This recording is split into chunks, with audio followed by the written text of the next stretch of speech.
Hello, welcome. My name is Kwabena. Subscribe to this channel. It is about empowerment, entrepreneurship, youth development, financial knowledge series. It's about just being able to position yourself so that you can do whatever you have to do for yourself, for God, and for our country. So, if you so desire, you can subscribe to this, and you may also share this channel with others who you think will be interested in what we do.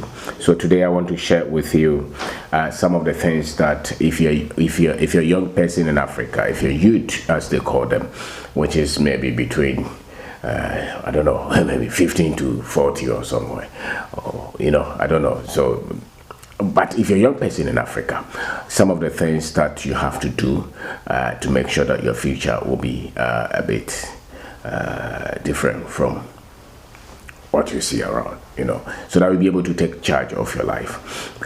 Orientation is very much important. You being able to see things as they supposed to be seen, being able to position, being able to know what you know and what you don't know, what you have, what you don't have, the skill set that you need to create the future that you want is so much important. A lot of the times what I see is that the way the world is seen and the way the rest of the world understand the world, a lot of the times is different from how we understand the world in Africa, especially those of us, if you have never been outside the continent, there's a lot that you may not understand about the world. So most people have a very very fantastic image of the rest of the world, especially the West. And so if you're a youth in Africa, a lot of the times your option will be you go through school.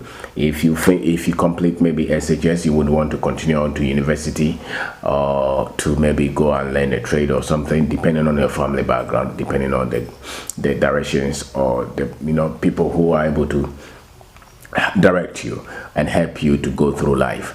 Or sometimes maybe you don't have anybody, so you probably did not continue, or you complete school, that's the university, and you still don't know what to do. A lot of us would complete university and still not be able to know what to do with our lives, which is okay. It's just a stage of life. But when you're very far from reality, which a lot of us are, so we think that when I complete school, America is there for me. When I go there, my life will be very fantastic. My life will be very good. I will prosper. That's what we think.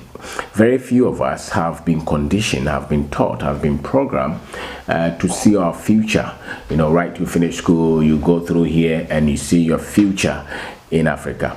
A lot of the data that we have, most of us, it will take maybe some kind of mistakes for us to even consider living here all our lives. So there is a percentage of Africans who are Africans, but they think like foreigners. They are purely a product of Western education. There are many, and most of them hold a lot of these positions in our countries in Africa.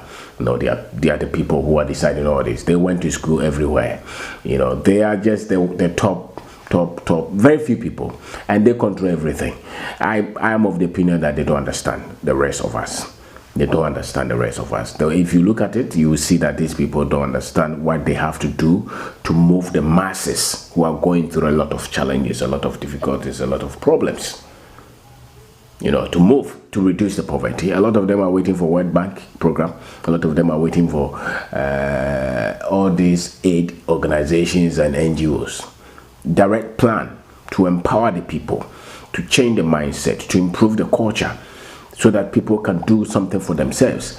I don't think that much. I don't think there are a lot of governments in Africa who are very much intentional, even know what the people go through and the equipment that they have to give to the people for them to move themselves. And so when you are here, the options are that you would want to move out of Africa, or you would want to get into politics. You have to have somebody who will help you to get a multinational job or government job. A lot of people would have to give people money for them to get a job to work with the government institutions. We may deny it, but those are realities.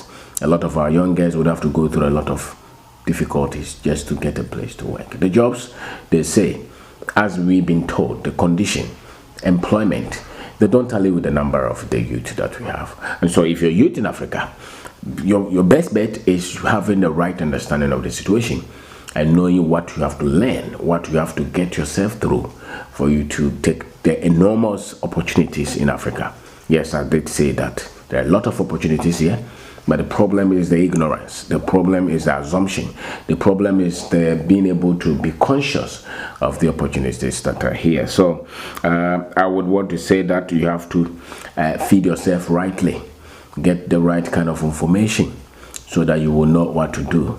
Read books, study, because it takes a lot of hard work. It takes a lot of endurance and perseverance to move yourself. If you have 20 years or 22 years, you have completed school and you want to create a life for yourself for the next 10 years, you don't, so that you don't have to use 5 years after national service to look for a job that you may not get. You know, they say that just about 10% of the people who complete school every year will be able to find any job anywhere. Just about 10%, which I even doubt. Which means if the school is